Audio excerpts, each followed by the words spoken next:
يسعك الفضاء الرحيم الفسيح فبالله كم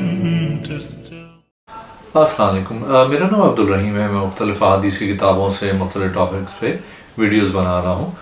تو امام ابو یعلا موصلی کے جو مجموعہ احادیثوں سے کچھ حدیثیں ہیں۔ اعوذ باللہ من الشیطان الرجیم، بسم اللہ الرحمن الرحیم۔ حدیث نمبر 2767، حضرت انس بن مالک رضی اللہ تعالیٰ عنہ سے روایت ہے کہ وہ کہتے ہیں کہ نبی اکرم صلی اللہ علیہ وسلم نے ارشاد فرمایا، حافظین کرامن کاتبین، جو بھی محفوظ کرتے ہیں وہ اس کو محفوظ کر کے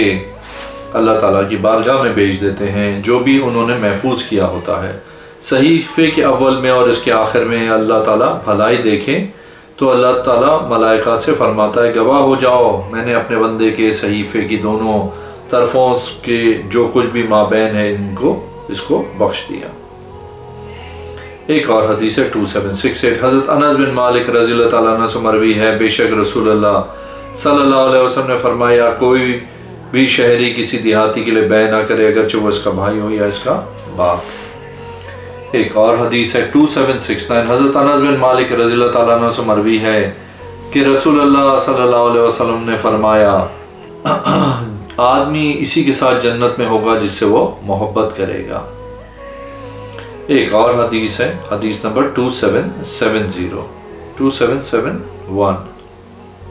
حضرت انس بن مالک رضی اللہ تعالیٰ عنہ سے روایت ہے، نبی اکرم صلی اللہ علیہ وسلم نے ارشاد فرمایا، 3 ایسے شخص ہیں جس کی جنت مشتاق ہے، علی، عمار اور سلمان رضی اللہ تعالیٰ عنہ۔ ایک اور حدیث ہے 2772، حضرت انس بن مالک رضی اللہ تعالیٰ عنہ سے مروی ہے کہ رسول اللہ صلی اللہ علیہ وسلم نے ارشاد فرمایا، جنت مشتاق ہے 3 آدمیوں کی، علی، عمار اور سلمان رضی اللہ تعالیٰ عنہ۔ ایک اور حدیث ہے 2773، حضرت انس بن مالک رضی اللہ تعالیٰ عنہ سے مروی ہے، نبی اکرم صلی اللہ علیہ وسلم اپنی سواری مبارک پہ نماز پڑھتے تھے۔ ایک اور حدیث ہے 2774، حضرت انس بن مالک رضی اللہ تعالیٰ عنہ سے روایت ہے، کہتے ہیں ہم نبی کریم صلی اللہ علیہ وسلم کی بارگاہ میں حاضر تھے اور آپ صلی اللہ علیہ وسلم کے پاس عمر بن خطاب رضی اللہ تعالیٰ عنہ بھی تھے، اور نبی کریم صلی اللہ علیہ وسلم چارپائی پہ جلوہ افروز تھے اور وہ کھجور کی چھال کی بٹی ہوئی رسی سے بنی ہوئی تھی۔ نبی کریم صلی اللہ علیہ وسلم کے پہلو مبارک کو ان رسیوں کے مابین کوئی چیز بھی نہیں تھا۔ راوی کہتے ہیں کہ نبی کریم صلی اللہ علیہ وسلم لوگوں میں سب سے زیادہ نرم جلد والے تھے۔ آپ صلی اللہ علیہ وسلم نے تھوڑا سا پہلو تبدیل فرمایا تو آپ صلی اللہ علیہ وسلم کی جلد مبارک کے پہلو مبارک راوی کو شکے پر اس رسی کے نشانات واضح تھے۔ حضرت عمر رضی اللہ تعالیٰ عنہ رو پڑے۔ نبی کریم صلی اللہ علیہ وسلم نے فرمایا، اے عمر تجھے کس چیز نے رلایا؟ عرض کی، یا رسول اللہ صلی اللہ علیہ وسلم، اللہ کی قسم مجھے اس چیز نے رلایا کہ میں جانتا ہوں کہ آپ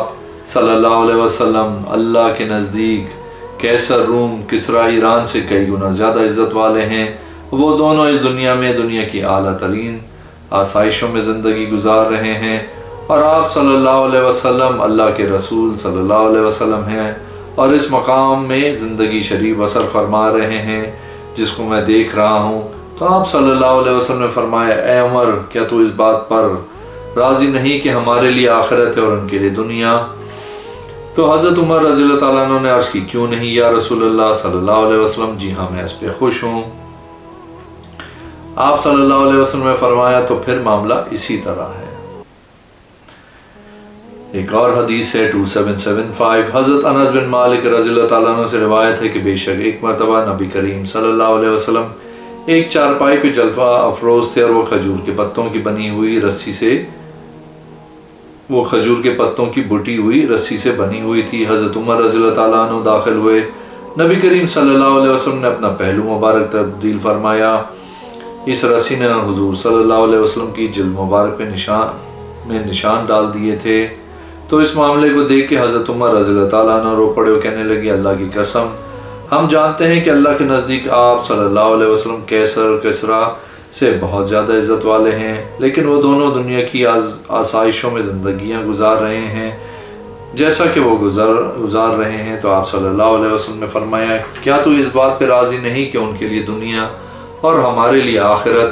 تو حضرت عمر رضی اللہ تعالیٰ عنہ نے فرمایا جی ہاں کیوں نہیں۔ آپ صلی اللہ علیہ وسلم نے فرمایا پھر خاموش ہو جاؤ۔ ایک اور حدیث ہے 2776، حضرت انس بن مالک رضی اللہ تعالیٰ عنہ سے مروی ہے، وہ کہتے ہیں کہ میں نے نبی کریم صلی اللہ علیہ وسلم کی خوشبو مبارک سے زیادہ پاکیزہ اور زیادہ اچھی کبھی کوئی خوشبو اور نہ ہی کوئی عطر سونگھی ہے۔ ایک اور حدیث ہے 2777، حضرت انس بن مالک رضی اللہ تعالیٰ عنہ سے مروی ہے، کہتے ہیں ایک مرتبہ نبی کریم صلی اللہ علیہ وسلم باہر نکلے، اسامہ بن زید رضی اللہ تعالیٰ عنہ کا آپ صلی اللہ علیہ وسلم نے سہارا لیا ہوا تھا اور آپ صلی اللہ علیہ وسلم کا مسجد کا ارادہ تھا اور آپ صلی اللہ علیہ وسلم کے اوپر ایک اونی کپڑا تھا جس کو آپ صلی اللہ علیہ وسلم نے اپنے گردن مبارک سے لٹکایا ہوا تھا۔ پھر آپ صلی اللہ علیہ وسلم نے لوگوں کو نماز پڑھائی۔ ایک اور حدیث ہے 2778، حضرت انس بن مالک رضی اللہ تعالیٰ عنہ سے روایت ہے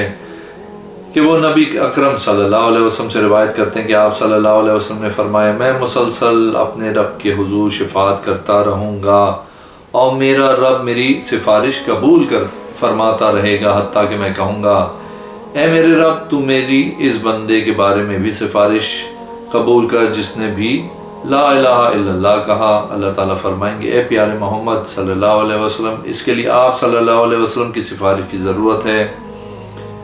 مجھے میری عزت میرے حلم اور میری رحمت کی قسم میں آگ میں کسی ایک بھی ایسے کو نہ چھوڑوں گا جس نے لا الہ الا اللہ کہا، یہ تو میرے ذمے کرم پر ہے۔ اس میں راوی کو شک ہے کہ اخذہ کہا گیا یا ابدا۔ ایک اور حدیث ہے 2779، حضرت انس بن مالک رضی اللہ تعالیٰ عنہ سے روایت ہے، کہتے ہیں میں نے رسول اللہ صلی اللہ علیہ وسلم کے بعد کسی کے بھی پیچھے نماز نہیں پڑھی کہ جس کی نماز رسول اللہ صلی اللہ علیہ وسلم سے زیادہ تام اور زیادہ مختصر ہو۔ ایک اور حدیث ہے 2780،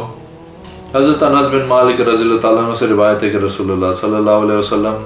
نے قبر کے درمیان نماز پڑھنے سے منع فرمایا، قبروں کے درمیان نماز پڑھنے سے منع فرمایا۔ ایک اور حدیث ہے 2782، حضرت انس بن مالک رضی اللہ تعالیٰ عنہ سے روایت ہے، کہتے ہیں کہ رسول اللہ صلی اللہ علیہ وسلم نے ارشاد فرمایا کیا میں تمہیں سب سے بڑے سخی سے بھی بڑے سخی کے بارے میں خبر نہ دوں؟ اللہ تعالیٰ سب سے بڑے سخی سے بھی بڑا سخی ہے اور میں اولاد آدم میں سب سے بڑا سخی ہوں، جواد ہوں، اور میرے بعد لوگوں میں سب سے بڑا سخی وہ ہے جس نے علم حاصل کیا اور اپنے علم کو پھیلایا۔ قیامت کے دن ان کو ایک گروہ کی صورت میں اٹھایا جائے گا اور وہ آدمی سخی ہے جس نے اللہ کی راہ میں اپنے مال اور اپنی جان سے اس قدر جہاد کی حتیٰ کہ وہ اللہ کی راہ میں مار دیا گیا۔ ایک اور حدیث ہے 2783، حضرت ابو قلابہ رحمۃ اللہ علیہ سے روایت ہے کہ وہ حضرت انس رضی اللہ تعالیٰ عنہ سے روایت کرتے ہیں کہ بے شک نبی کریم صلی اللہ علیہ وسلم سیدہ ام سلیم رضی اللہ تعالیٰ عنہ کے پاس تشریف لاتے تھے اور ان کے پاس قیلولہ کرتے تھے اور آپ صلی اللہ علیہ وسلم چمڑے کی ایک جائے نماز پہ نماز ادا فرماتے تھے، پھر اسی پہ قیلولہ فرماتے تھے۔ جب آپ صلی اللہ علیہ وسلم قیلولہ فرماتے دوپہر کے وقت آرام کرتے تو آپ صلی اللہ علیہ وسلم کو بہت زیادہ پسینہ مبارک آتا تو حضرت ام سلیم نے اس جائے نماز سے پسینہ جمع کرتی اور خوشبو والی شیشیوں میں ڈال لیتی تھیں، چٹان پہ نماز پڑھتے تھے، چٹائی پہ نماز پڑھتے تھے۔ ایک اور حدیث ہے 2784، حضرت انس بن مالک رضی اللہ تعالیٰ عنہ سے روایت کہتے ہیں کہ حضرت بلال رضی اللہ تعالیٰ عنہ کو حکم دیا گیا کہ اذان میں کلمات کو دوبارہ پڑھیں اور اقامت میں طاق پڑھیں۔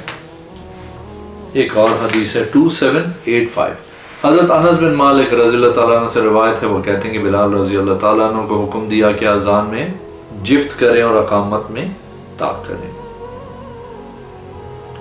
ایک اور حدیث ہے 2786، حضرت انس بن مالک رضی اللہ تعالیٰ عنہ سے مروی ہے، کہتے ہیں کہ رسول اللہ صلی اللہ علیہ وسلم مدینہ شریف میں ظہر 4 رکعات پڑھیں اور ذوالحجہ میں 2 رکعات پڑھیں، میں نے ان کو سنا ہے وہ بلند آواز سے کہہ رہے تھے حج اور عمرہ میں۔ ایک اور حدیث ہے 2787، حضرت انس بن مالک رضی اللہ تعالیٰ عنہ سے روایت ہے، نبی کریم صلی اللہ علیہ وسلم حضرت ام سلیم رضی اللہ تعالیٰ عنہ کے پاس تشریف لاتے، انہی کے پاس قیلولہ دوپہر کا آرام فرماتے، اور آپ صلی اللہ علیہ وسلم کو بہت پسینہ مبارک آتا تو حضرت ام سلیم شیشوں میں ڈال لیتی تھیں اور ان کے شیشوں کے چمکتے ہوئے موتی بن جاتے۔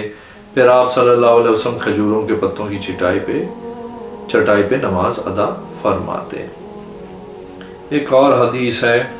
2788، حضرت انس بن مالک رضی اللہ تعالیٰ عنہ سے روایت ہے، کہتے ہیں کہ رسول اللہ صلی اللہ علیہ وسلم نے فرمایا جب رات کا کھانا سامنے آ جائے، نماز کا وقت بھی ہو جائے تو پہلے کھانا کھاؤ، کھانے سے ابتدا کرو۔ ایک اور حدیث ہے 2789، حضرت انس بن مالک رضی اللہ تعالیٰ عنہ سے مروی ہے کہ رسول اللہ صلی اللہ علیہ وسلم نے ارشاد فرمایا جب کھانا رکھ دیا جائے اور نماز بھی قائم ہو جائے تو پھر کھانے سے ابتدا کرو، پہلے کھانا کھائے تاکہ نماز میں کھانے کا خیال نہ آئے اور نماز خشوع و خضوع سے ادا ہو۔ ایک اور حدیث ہے 2790، حضرت انس بن مالک رضی اللہ تعالیٰ عنہ سے روایت ہے کہ بے شک نبی کریم صلی اللہ علیہ وسلم نے فرمایا قیامت قائم نہ ہوگی یہاں تک کہ لوگ مسجدوں میں باہم فخر کیا کریں۔ ایک اور حدیث ہے 2792، حضرت انس بن مالک رضی اللہ تعالیٰ عنہ سے روایت ہے، کہتے ہیں کہ رسول اللہ صلی اللہ علیہ وسلم نے فرمایا جب تم میں سے کسی کو اونگ آئے اس حال میں کہ وہ نماز پڑھ رہا ہو، اسے چاہیے کہ وہ سو جائے یہاں تک کہ جو کچھ کہہ رہا ہے وہ سمجھ لے۔ ایک اور حدیث ہے 2793، حضرت ابو ایوب سے روایت ہے، وہ کہتے ہیں ہم پہ ابو قلابہ رحمۃ اللہ علیہ کی کتاب پڑھی، اس میں تھا کہ حضرت انس رضی اللہ تعالیٰ عنہ سے روایت ہے، کہتے ہیں جب تم میں سے کسی کو اونگ آ جائے تو اسے چاہیے کہ وہ پھر جائے یہاں تک کہ وہ جان لے کہ وہ کیا کہہ رہا ہے۔ ایک اور حدیث ہے 2794، حضرت ابو قلابہ رحمۃ اللہ علیہ سے روایت ہے کہ وہ اس کو مرفوع کرتے ہیں، کہتے ہیں جب تم میں سے کسی ایک کو اونگ آ جائے نماز میں تو اسے چاہیے کہ وہ پھر جائے اور سو جائے۔ ایک اور حدیث ہے 2795، حضرت انس بن مالک رضی اللہ تعالیٰ عنہ سے روایت ہے، وہ نبی کریم صلی اللہ علیہ وسلم سے روایت کرتے ہیں کہ آپ صلی اللہ علیہ وسلم نے فرمایا جب تم میں سے کسی کو نماز میں اونگ آ جائے تو اسے چاہیے کہ وہ پھر جائے اور سو جائے۔ ایک اور حدیث ہے 2796، حضرت انس بن مالک رضی اللہ تعالیٰ عنہ سے مروی ہے، کہتے ہیں کہ بلال کو حکم دیا گیا اذان میں جفت کریں اور اقامت میں طاق کریں۔ ایک اور حدیث ہے 2797، حضرت انس بن مالک رضی اللہ تعالیٰ عنہ سے روایت ہے کہ بے شک رسول اللہ صلی اللہ علیہ وسلم نے اپنے اصحاب میں نماز پڑھائی، جب آپ صلی اللہ علیہ وسلم نماز سے فارغ ہوئے تو آپ صلی اللہ علیہ وسلم لوگوں کی طرف متوجہ ہوئے اور فرمایا کیا تم اپنی نمازوں میں امام کے پیچھے پڑھتے ہو؟ امام بھی پڑھتا ہے، لوگ خاموش رہے۔ پھر آپ صلی اللہ علیہ وسلم نے یہ 3 مرتبہ فرمایا تو پھر ایک کہنے والے نے کہا یا زیادہ کہنے والوں نے کہا، راوی کو شک ہے بے شک ہم ایسا کرتے ہیں۔ آپ صلی اللہ علیہ وسلم نے فرمایا پھر تم اب ایسا نہ کرو، تم میں سے ہر ایک کو چاہیے کہ وہ سورہ فاتحہ کو اپنے دل میں پڑھ لے۔ ایک اور حدیث ہے 2798، حضرت انس بن مالک رضی اللہ تعالیٰ عنہ سے روایت ہے، بے شک نبی کریم صلی اللہ علیہ وسلم 2 سینگوں والے سفید مائل بے سیاہی مینڈے لائے، ان دونوں کو اپنے ہاتھوں سے ذبح کیا۔ اگر آپ نے میرے چینل کو اب تک سبسکرائب نہیں کیا تو پلیز کیجیے، اس ویڈیو کو لائک کیجیے، اگلے میں انشاءاللہ حاضر ہوں گا۔